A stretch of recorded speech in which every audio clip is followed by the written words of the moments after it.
Guys, are you part of these guys? Or are you part of people that come to their watch list every day or come to the market every day and change their watch list? Or you want to have a larger number of instruments on your watch list so that you can increase your profit margin or you can increase the trades you take?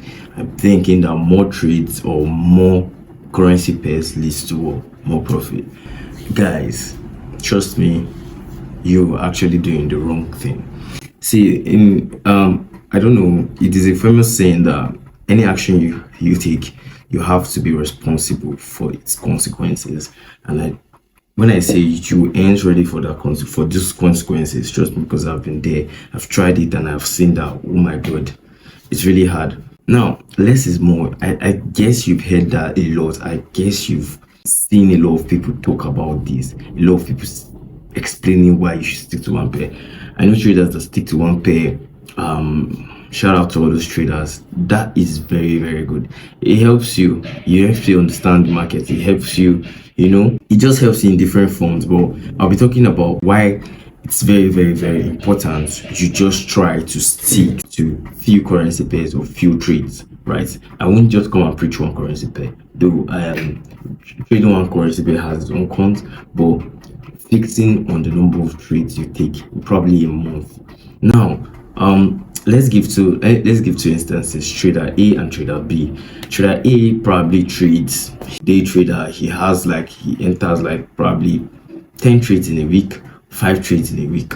And there is trader B that probably trades max he trades in a week is just 2 times in a week, or sometimes you average 1 trade every week.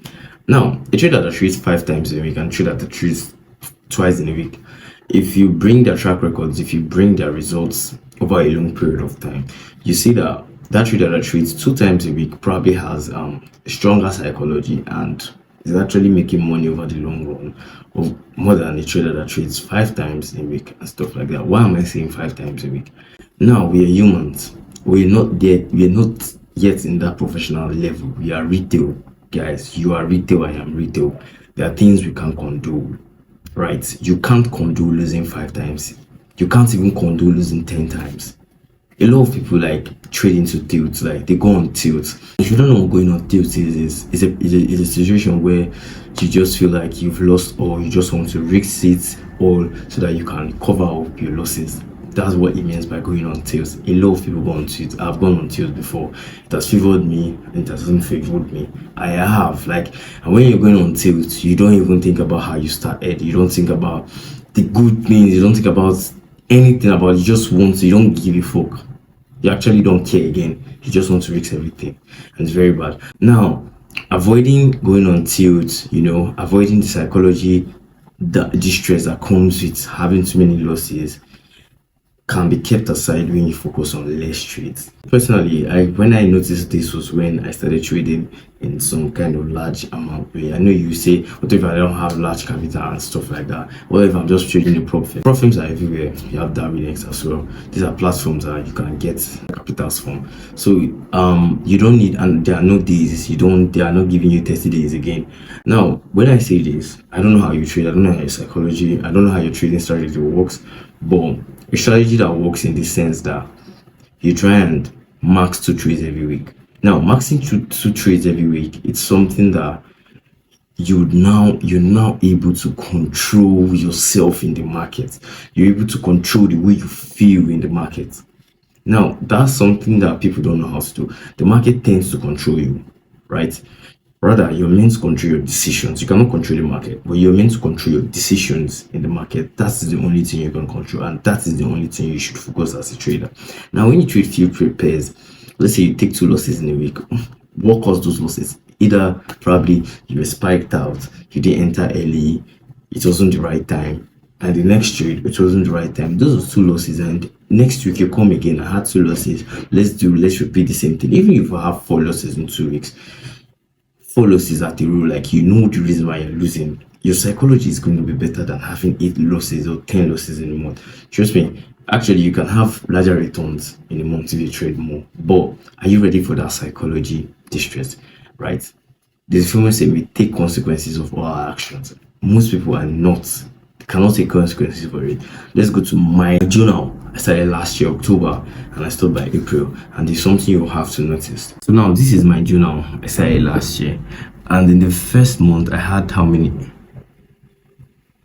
And in the first month I had up to 13 trades. Right, I have 13 trades. So that's like 13 trades in 20 trading days. It's probably averaging like 2 trades every week.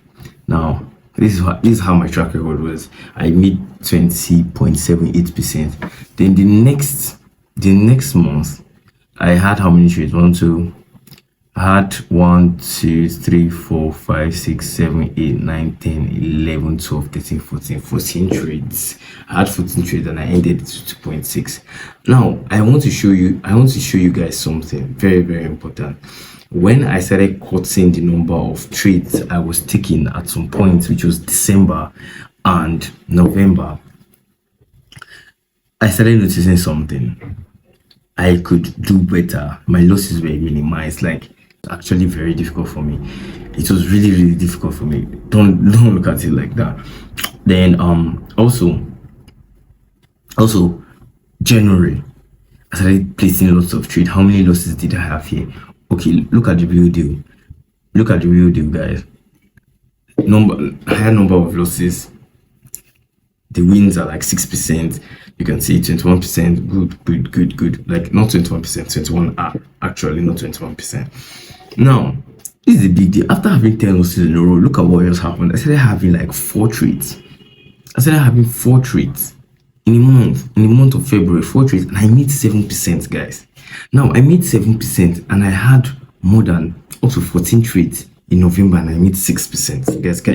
And I made 6R. I don't like calling percent because it's 6R. You can risk any amount. I can risk 0.25, I can risk 0.5, I can risk 1%. So it just risk to reward. And I had 7 from just trading 4 pairs and 4 times in a week. And look at in March, I had 1, 2, 3, 4, 5, 6 trades, and I made 5%. Guys, are you seeing how this is? I am not stressed, but I'm making returns. Okay, this month where I had 3 losses and 1 win, 3 different losses and 1 win, I had 0.5 R. So guys, I don't know whether you can get what I'm saying. I'm going to give you guys another example. So let's go to my trading journal here. Now I started trading journal in 2022. Now I had 24 trades, and guys, look, I had just 4 wins and 13 losses and 7 break-evens. I was in break-even then. So 13 losses, guys, 4 wins. Actually, if I risk like 4 wins, if my wins are like an average of 3R, that's 3 times 4, that's 12, and that means I was up 1R for this month, even having 13 losses, right? Now you can imagine having 13 losses. People will have more. Now, after I noticed I was trading a lot of pairs, I reduced it back to 13 trades, and I'm having 8 wins and 3 losses. That's quite even much. 13 trades. Then we're going to having 8 trades where you have 3 wins, 3 losses, and 2 break-evens. Are you guys seeing it? 8 trades, 3 wins. Like, you've cut down these things. You're controlling the way you feel, the way you react in the market, than having so many pairs rolling in your head. And you can see here number of trades I even took for that month was just 1 trade, and it was profitable, guys. That's all that matters, guys. That's all that matters. You'd be profitable over the long run if you trade this. So guys, don't forget to just like this content. That's your only way of supporting me. Just like, comment if you have any questions, and yeah, I'll see you guys in my next video. Bye.